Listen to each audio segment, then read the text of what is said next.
एक छोटे से गांव में एक नौजवान लड़का रहता था जिसका नाम यासिर था। यासिर एक मेहनती और सच्चा इंसान था, लेकिन गुर्बत की वजह से इसकी जिंदगी मुश्किलों से भरी हुई थी। इसके वालिदैन का इंतकाल हो चुका था और वो अकेला ही अपनी जिंदगी की मुश्किलात का सामना कर रहा था। एक दिन यासिर ने फैसला किया कि वो अपने गांव के बाजार में तिजारत करेगा ताकि अपनी जिंदगी को बेहतर बना सके। लेकिन इसके पास न तो पैसा था और न ही कोई कारोबार शुरू करने का जरिया। यासिर ने अपने गांव के बुजुर्गों से कर्ज लिया और उससे कुछ चावल खरीदे। उसने ये चावल बेचने के लिए शहर के बाजार का रुख किया। जब वो शहर पहुंचा तो उसने देखा कि वहां चावल की बहुत कमी है और कीमतें बहुत ज्यादा हैं। लोगों को चावल की जरूरत थी और वो उसे महंगे दामों खरीदने के लिए तैयार थे। उसने चावल की कीमतें बढ़ाने के बजाय इसकी कीमत को कम। बिल्ली रानी कहाँ चली तुम आज? तूती ने चूहा पकड़ने या फिर खिलने का राज? कुत्ता भैया भौंक भौंक करते जाते, लंबी पूंछ बड़े कान की रखवाली कर जाते। चिड़िया रानी उड़ती जाए आसमान, ट्वी ट्वी करती गाना गाती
बहुत समय पहले की बात है। एक हरे भरे गांव में एक प्यारी सी गाय रहती थी। उसका नाम था गौरी।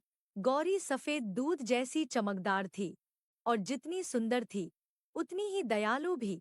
उसी गांव में एक बलवान और मेहनती बैल रहता था जिसका नाम था नंदू। नंदू हर दिन खेतों में काम करता, किसानों की मदद करता, लेकिन उसके दिल में एक खालीपन था।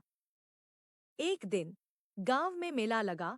गौरी को भी वहां ले जाया गया और वहीं पहली बार नंदू की नजर गौरी पर पड़ी। जैसे ही उसने गौरी को देखा उसके दिल की घंटियां बज उठीं। गौरी भी नंदू की सादगी और मेहनत से प्रभावित हुई।